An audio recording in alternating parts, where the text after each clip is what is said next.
Captain Jiwoo Park stood on the bridge of the TSS Prometheus, humanity's first Titan-class vessel.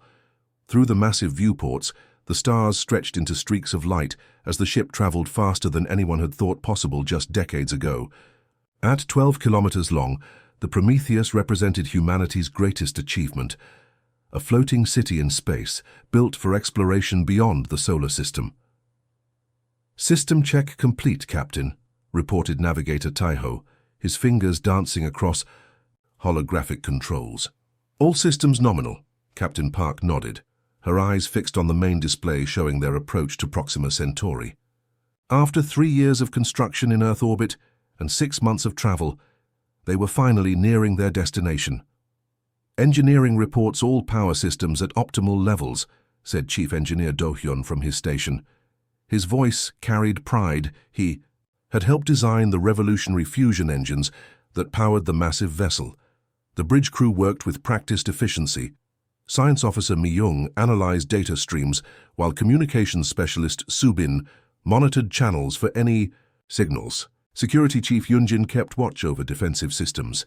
They represented Earth's finest, chosen from thousands of applicants. "Captain, we're approaching final coordinates," Taiho announced. Captain Park rose from her command chair. "Reduce speed to sublight. Let's see what's waiting for us." The stars stopped streaking and settled into their familiar pinpoint brilliance. The red dwarf star Proxima Centauri glowed in the distance, its light casting a crimson hue across the bridge. "All departments report in," ordered Captain Park. One by one, section leaders confirmed readiness: medical bay, research, agriculture, habitation, defense, and engineering. The Prometheus carried everything needed to sustain its crew for years. Without resupply, "Atlas, begin system-wide scan," Park commanded the ship's artificial intelligence. "Beginning scan, Captain," replied the calm voice of Atlas. Estimated completion time, 43 minutes. The crew settled into their routines, but an undercurrent of excitement flowed through the bridge. They were the first humans to reach another star system. 27 minutes into the scan, Science Officer Mi-young suddenly straightened at her station. "Captain, I'm detecting unusual energy patterns near the 4th planet." "Define unusual," Park replied, moving to Mi-young's station. "The pattern appears artificial, but doesn't match any known human signature." Mi-young's fingers moved quickly across her console. "It's structured, repeating every 12.4 seconds. Captain Park's pulse quickened. "Atlas, focus scan on that region." Mi-young analyzed those patterns. "Could it be interference?" "Negative, Captain. The signal strength is increasing. Whatever it is, it's getting closer." Security Chief Hyunjin moved to defensive stations. "Should we raise shields, Captain?" Park hesitated. The Prometheus had been built with defense in mind. Humanity wasn't naive enough to explore the stars unprotected. But first contact scenarios had been planned as peaceful exchanges. "Not yet. Let's not appear threatening. But power up systems just in case." Communications Specialist Subin called out, "Captain, I'm receiving a transmission on multiple frequencies. Atlas can't translate it yet, but it's definitely a communication attempt." The bridge fell silent. After centuries of wondering, humanity was about to get its answer. "We are not alone." "Put it through shipwide," ordered Park, "and record everything." A series of tones filled the bridge, rising and falling in complex patterns that no human instrument had ever produced. "Atlas is analyzing the patterns," reported Subin. "Beginning basic response protocol." Atlas sent back Earth's first official communication, mathematical sequences establishing basic communication principles. "Captain," called Navigator Taiho, voice tight with excitement. "Visual contact, putting it on main screen." The view screen shifted to show something moving against the backdrop of stars, a formation of vessels, clearly artificial, approaching. "In a precise pattern." "Magnify," whispered Park. The image zoomed in to reveal sleek ships, each perhaps 200 meters long, tiny compared to the Prometheus but undeniably advanced. Their hulls shimmered with an iridescent material unlike any human alloy. "They're scanning us," reported Mi-young. "Non-invasive. Seems like they're just taking our measure." "Captain," Atlas interrupted, "I've deciphered elements of their communication. They appear surprised by our size." Their transmissions contain repeated references to our vessel's dimensions. Engineer Do-Yoon laughed softly. We built big. Seems they didn't expect that. Captain Park took a deep breath. Humanity's first contact would define their species for generations to come. Subin, open all channels. Atlas, translate in real time as best you can. She straightened her uniform and faced the view screen. This is Captain Jiwoo Park of the Earthship Prometheus. We come in peace, seeking knowledge and friendship. The view screen displayed the approaching alien vessels, their formation precise and controlled. The bridge of the TSS Prometheus fell, silent as the crew watched the first non-human spacecraft humanity had ever encountered. Captain Jiwoo Park stood tall, her message of peace hanging in the space between species. For several tense moments, there was no response. Then a signal came through. Receiving transmission, communications specialist Subin announced. Atlas is processing translation. The main screen flickered and an image appeared. The alien had a humanoid shape, but with distinct differences. Iridescent, blue-gray skin, large eyes set wide apart, and a mouth that seemed too small for speech. Behind the figure was what appeared to be their command center, smaller and more compact than the Prometheus bridge. Translation active, Atlas reported. 83% confidence. The alien spoke, their voice translated by Atlas into slightly stilted human language. I am Commander Yuna of the Nari Confederation. Your vessel disturbs us. Why have you built such an enormous ship? Captain Park chose her words carefully. Commander Yuna, we designed the Prometheus for deep space exploration. Its size allows us to carry everything needed for extended missions. Commander Yuna tilted her head. Wasteful, inefficient. Our ships serve the same purpose at 1/50th. Your mass, Science Officer Myung whispered to Captain Park. Their home system appears resource poor. They might view our ship as deliberately threatening. Park nodded slightly. Commander Yuna, different environments lead to different solutions. We come from a resource-rich system. Our ship represents not aggression, but our natural approach to challenges. The alien commander studied them through the screen. Your species is new to interstellar travel? Yes, this is our first journey beyond our solar system. And you built this? Commander Yuna gestured, indicating the massive Prometheus. For a first voyage? Engineer Do-Yoon stepped forward. May I explain, Captain? Park nodded. Commander Yuna, Do-Yoon began, humans tend to build with redundancy and growth in mind. The Prometheus has multiple backup systems and space for future expansion. We expected to meet new civilizations and wanted room to learn and adapt. The alien's expression changed subtly. Fascinating approach, wasteful but interesting. Security Chief Hyunjin shifted uncomfortably at his station. Captain, they've surrounded us. 5 vessels now in position. Park kept her focus on the screen. Commander Yuna, we notice your vessels have taken up positions around us. I assure you we mean no harm. Standard procedure, Yuna replied. Your ship could destroy our entire fleet with a collision alone. We must be cautious. Understandable, Park said.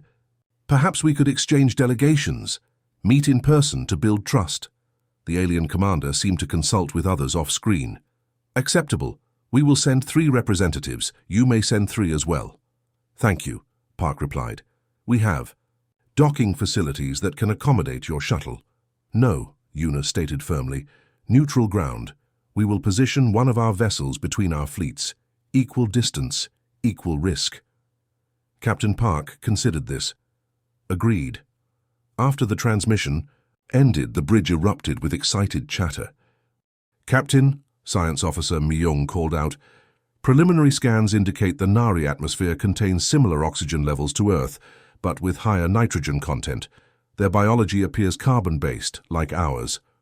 Good, Park nodded. That simplifies things. Now who goes? You should stay here, Captain, Security Chief Hyunjin said immediately. Protocol for first contact is clear. Park shook her head. This is too important.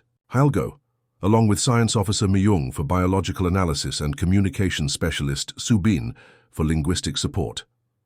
Preparations moved quickly. The shuttle departed from the Prometheus, heading toward the designated meeting vessel. Through the viewport, Captain Park studied the alien ship growing larger, its design elegant and minimal compared to human engineering. Their entire civilization seems built around efficiency, Mi-young observed. No decorative elements, no wasted space. The shuttle docked with a gentle thud. As the airlock cycled, Captain Park took a deep breath. Remember your training. Be respectful, observant, and open-minded. The door slid open, revealing 3 Nari standing in the chamber beyond. Up close, their differences from humans were more pronounced, their movements fluid and precise, their eyes constantly shifting as if processing more visual information than human eyes could detect. Commander Yuna stepped forward. Captain Park, welcome to neutral space. Park inclined her head slightly. Commander Yuna, thank you for this opportunity. As they moved to a small conference area, Park noticed how the aliens watched the humans' every movement with fascination and caution. 2 species, evolved on worlds light years apart, were about to begin their first conversation. So, Commander Yuna said, settling into a seat designed for her physiology, tell us about Earth. The meeting between humans and the Nari had gone surprisingly well. Captain Jiwoo Park felt a sense of hope as she returned to the Prometheus with her team. Despite their differences, both species had found common ground in their curiosity about the universe. Their approach to technology is fascinating, Science Officer Mi-young remarked as they settled back on the bridge. They achieve with elegant simplicity what we accomplish through power and redundancy. Captain Park nodded. 2 paths to the stars. Maybe we can learn from each other. The Prometheus and the Nari vessels maintained their positions, exchanging data packets containing basic, cultural and scientific information. The crew watched with excitement as Atlas processed the first images of the Nari homeworld, a rocky planet with small oceans and sprawling, efficient cities. Tactical Officer Minho suddenly straightened at his console. Captain, I'm detecting new energy signatures at the edge of the system. Nari reinforcements? Park asked. Negative. The signature doesn't match Nari technology. Minho's fingers flew across his console. 7 vessels moving fast. Communications specialist Subin called out, incoming transmission from Commander. Yuna urgent flag. The Nari commander's face appeared on screen, her usually calm features tight with concern. Captain Park, you must prepare your defenses. The Vaughn Collective has arrived. The Vaughn Collective? Park questioned. A rival civilization. They view all new species as potential threats or resources. Yuna's voice grew harder. They will not negotiate with you as we have. As if on cue, the newcomers' ships appeared on the long-range sensors, sleek predatory vessels with forward sections that resembled talons. They're charging weapons, reported Security Chief Hyunjin, and launching smaller craft. Captain Park straightened her uniform. All stations, battle stations, raise shields, power defensive systems. The crew moved with practiced efficiency despite never having faced actual combat. The Prometheus had been designed with the possibility of hostile encounters in mind, but theory was about to meet reality. Incoming message from the lead Vaughn vessel, Subin announced. The view screen shifted to show a figure with sharp features and grey skin stretched tight over a skull-like face. Unidentified vessel. This is Commander Rax of the Vaughn Collective. Your presence is unauthorized. Surrender your technology and prepare to be boarded. Captain Park kept her voice steady. This is Captain Park of the Earthship Prometheus. We are on a peaceful mission of exploration. We have no quarrel with you. The Vaughn commander's lip curled. Your association with the Nari marks you as enemies. Your final warning, power down your systems or be destroyed. The transmission cut off before Park could respond. Captain, Commander Yuna called from a secondary channel, our vessels are moving to defensive positions. The Vaughn will target us first. They see us as the greater threat due to our history. Park made a split-second decision. Hyunjin, move. Us between the Nari fleet and the approaching Vaughn ships. Captain? Hyunjin questioned, surprised. The Prometheus has stronger shields. We can absorb hits that would destroy their smaller vessels. Engineer Do-hyun added, our size is finally an advantage. The massive human ship moved with surprising grace, positioning itself to shield the smaller Nari vessels. On the view screen, they could see the Von ships adjusting their approach, clearly confused by the tactic. "They're firing," Minho shouted. The first volley struck the Prometheus's shields, causing the lights to flicker briefly. "Shields holding. At 92%, reported Do-hyun.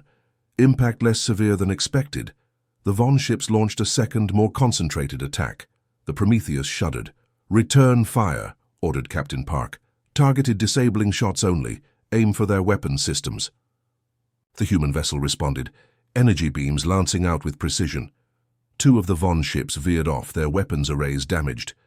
"The Nari are engaging as well," Minho reported.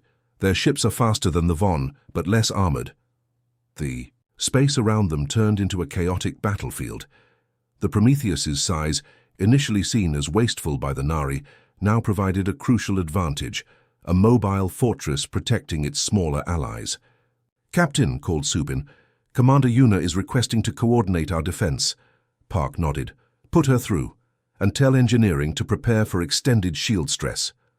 As the battle intensified, human and Nari crews began working together, finding an unexpected harmony between human power and Nari precision.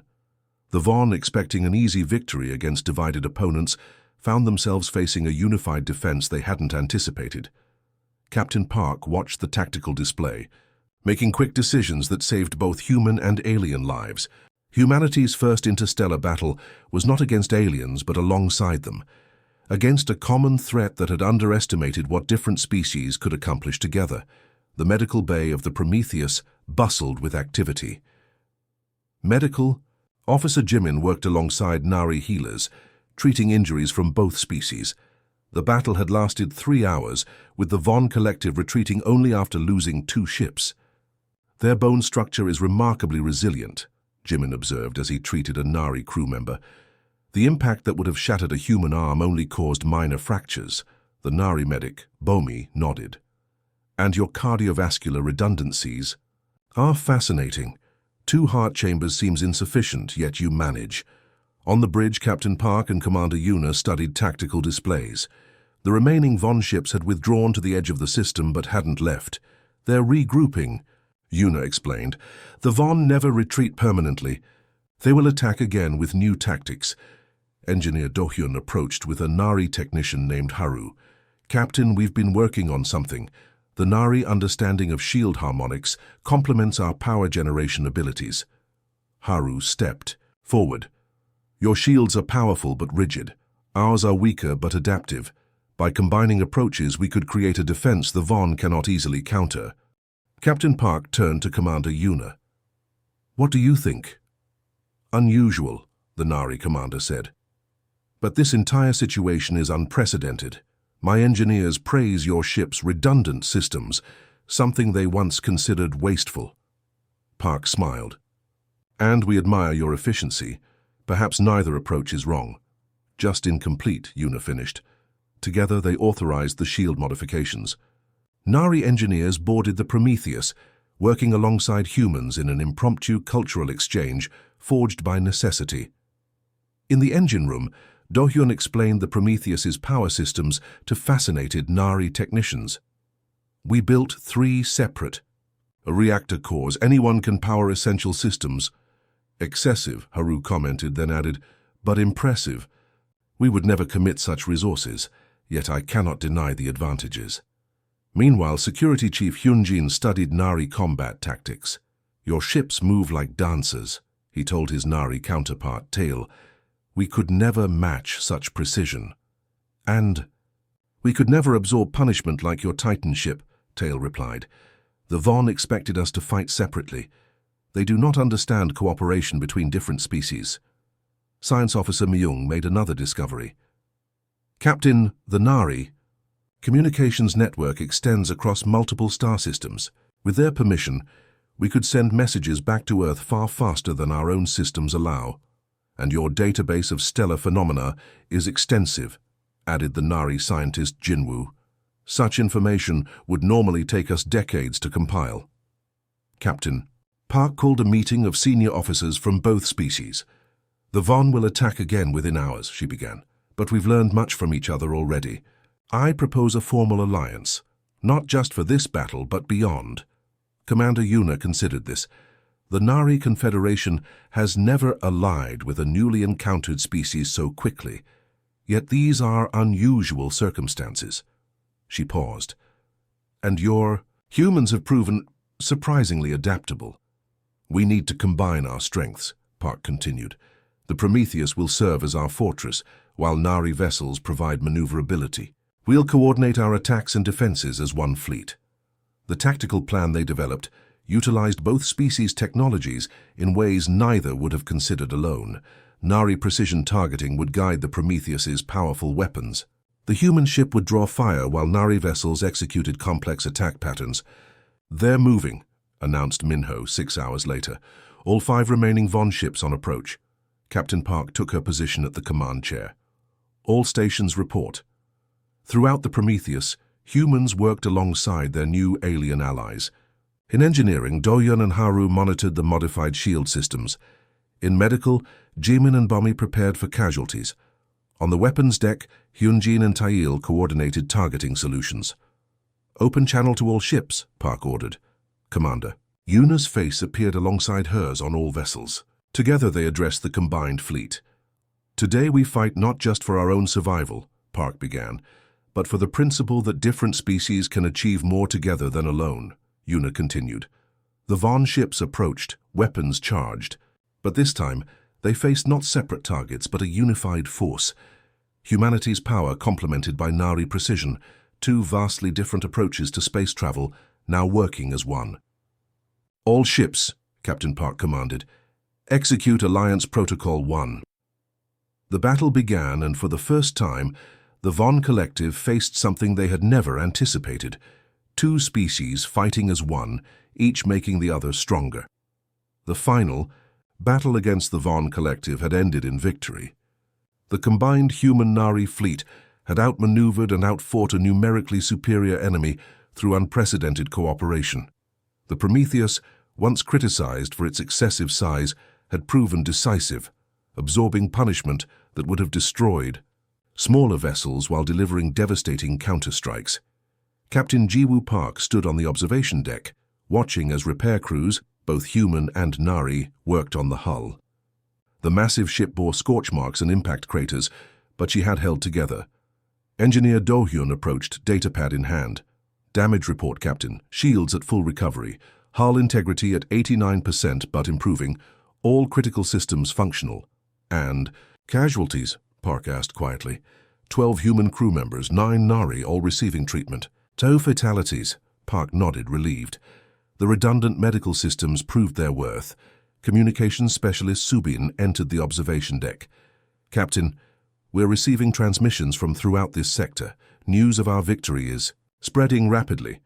What kind of transmissions? Park asked. Mostly diplomatic inquiries. 3 additional species are requesting communication. The door slid open again as Commander Yuna entered. The Nari leader moved with the same efficient grace as always, but something had changed. She carried herself with new respect when addressing the humans. Captain Park, the Nari High Council has made contact through our relay network. They wish to speak with Earth's representatives immediately. Have they indicated why? Park asked. The battle has changed everything, Yuna explained. Your Titan-class ship demonstrated capabilities previously thought impossible, combined with your willingness to defend a species you had just met. She paused. The political landscape of this sector is shifting rapidly. The main view screen activated, showing multiple alien vessels approaching, different designs from either Nari or Von ships. The Betha Cooperative, Yuna identified, and the Taishi Republic, major powers in this region. They've never approached, unannounced before. Security Chief Hyunjin entered. Should we raise shields again, Captain? No, Park decided, but maintain alert status. Science Officer Myung joined them, excitement evident in her voice. Captain, I've been analyzing the data exchanges with the Nari. There are at least 20 spacefaring civilizations in this sector alone. Most are technological equals or near equals to humanity. But none built ships like yours, Yuna added. None committed resources on such scale. It makes Earth significant despite being new to interstellar travel. The bridge crew gathered as Captain Park prepared to receive the first diplomatic transmission from the approaching vessels. Navigator Taiho smiled broadly. "We came looking for new life and found a whole community of civilizations."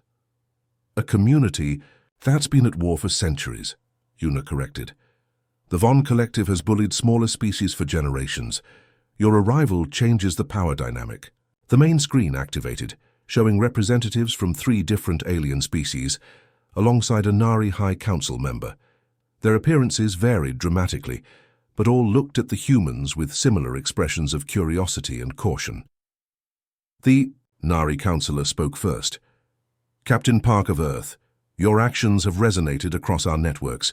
The Nari Confederation formally requests an alliance with your world." A blue-skinned alien leaned forward. "The Betha Cooperative extends the same invitation. Your ship's design principles could revolutionize our approach to space travel." Captain Park composed herself, acutely aware that her words would be humanity's first formal diplomatic statement to the wider galactic community. "Earth is honored by your requests. We came seeking knowledge and friendship, and found both in unexpected circumstances."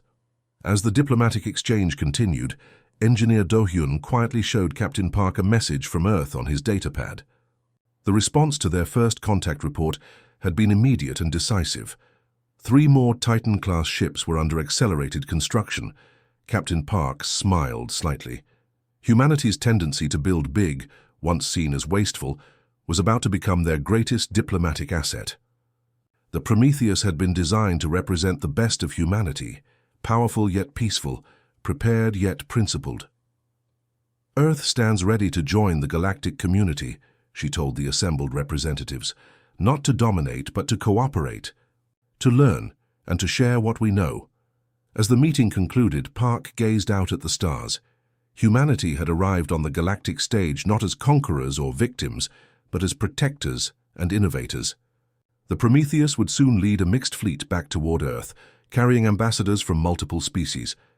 Their mission of exploration had transformed into something far greater, the beginning of humanity's role in a complex, ancient community of stars.